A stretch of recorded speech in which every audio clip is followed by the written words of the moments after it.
मेरे बाप ने सबके सामने घुटनों पे बैठ के। रिदा शेर को पसंद आ गई है। हमारे यहाँ गैर सैयदों में बेटी नहीं दी जाती। अब भीख आपके पास मांगने आया।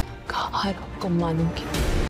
तो दोस्तों, इस बार शेर के नाज़रीन को जो ज़बरदस्त जज्बाती तूफान देखने को मिला है ना, वो शायद ही किसी और पाकिस्तानी ड्रामे में मिले। शेर, फजर, रिदा और पूरी फैमिली के बीच होने वाले धमाकों ने इस किस को एक अलग ही लेवल पर पहुंचा दिया है यार। ड्रामे की शुरुआत होती है उस वक्त से जब शेर को आखिरकार अपने चाचे की चालाकियों का पता लगता है और वो जान जाता है कि उसका चाचा आहिस्ता आहिस्ता बाप के कारोबार को खोखला कर रहा है। और जब वो अपने बाप को खबरदार करता है ना कि बाबा, ये आपका भाई नहीं, ये एक सांप है, तो ये लम्हा वाकई शानदार किस्म का होता है। और फिर वही चाचा जो एक तरफ भाई बनकर सीने से लगा होता है, अब अपने बेटों के साथ मिलकर प्लानिंग कर रहा है कि शेर को रास्ते से हटा दिया जाए, यानी घर के अंदर ही दुश्मन मौजूद है।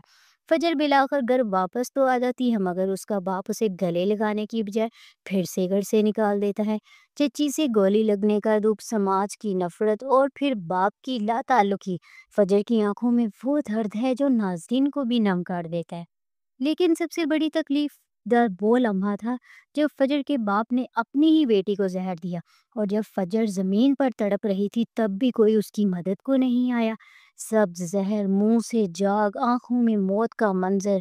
लेकिन किस्मत को कुछ और ही मंजूर था कि वो बच गए।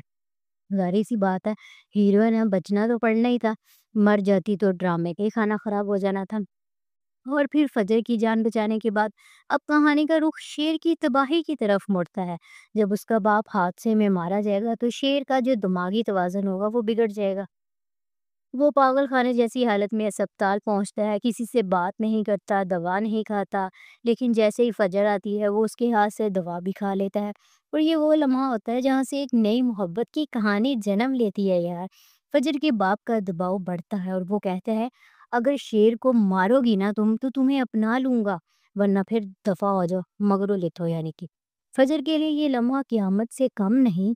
इस पर हमले भी होते हैं मगर वो शेर को नुकसान नहीं पहुंचाती, बल्कि उसे संभालती है और बचाती है। तो अब बातें हैं शेर की नई दीवानगी पर, यानी कि रिदा। शेर जब रिदा को एक फंक्शन में देखेगा तो एकदम फिदा हो जाएगा और फौरन बाप से कहेगा कि बाबा, मुझे इससे शादी करनी है। बाप बेटे की खुशी के लिए रिदा के घर रिश्ता लेकर चला जाता है, मगर रिदा के बाप की अना आड़े आ जाती है। एक तो ये बात है ना, ये बहुत गलत है कि हम सैयद हैं और गैर सैयदों से शादी नहीं करते। बाप अपनी इज्जत छोड़कर रिदा के कदमों में जा बैठता है।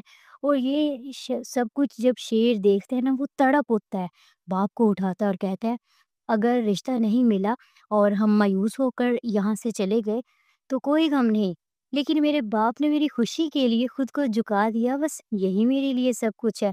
दूसरी तरफ फाहद की माँ शेर की बहन का रिश्ता मांगती है, मगर शेर आग बगोला हो जाता है। वो साफ इनकार कर देता है, उसे फहद पर जरा बराबर एतमाद जो नहीं है। और अब सवाल ये है कि क्या शेर अपनी बहन की खुशी के लिए राजी होगा। एक और दिल दहला देने वाला सीन तब आता है जब वो बच्चा चीख कर कहता है, इसी बंदूक से मारूंगा जिससे तुमने मेरी माँ को मारा है। क्या परफॉर्मेंस थी, क्या जज्बात थे कि पूरा हॉस्पिटल ही थम सा गया। और ये सीन वाकई एपिसोड का हाईलाइट था। और फिर फजर की फूफो और शेर के बाप का पुराना रिश्ता, ज़मीन का झगड़ा और माजी के झूठे फ़ख्र, यही सब कुछ आज की नस्ल को बर्बाद कर रहा है। शेर को पागल खाने तक पहुंचाने वाले ये रिश्ते ही तो हैं। तो नाजरीन, आपको क्या लगता है कि आगे क्या होगा? फजर और शेर का अस्पताल में इश्क परवान चढ़ेगा भी या नहीं? और क्या शेर रिदा को बुला पाएगा?